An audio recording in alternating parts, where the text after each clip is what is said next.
जानता हूं मैं।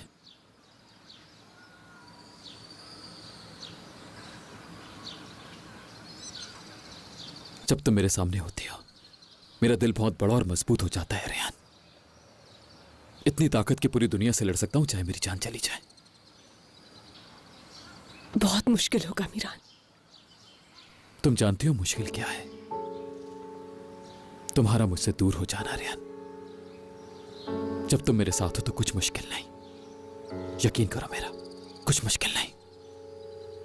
Bir istiridyenin kıymetli incisini sakladığı gibi saklarım seni.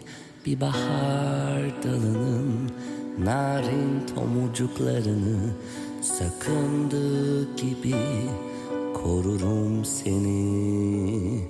Çok derin derin, derin derin derin derin derinlerimde ellerin bir armağan gibi Tanrı'dan bana. Kış güneşinde altın kirpiklerin. Ben seni çok sevdim, ben seni çok sevdim.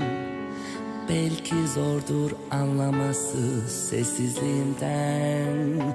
Ben seni çok sevdim, ben seni çok sevdim.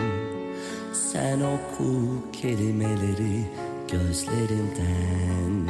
Ben seni çok sevdim, ben seni çok sevdim.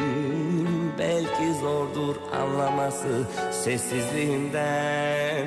Ben seni çok sevdim, ben seni çok sevdim.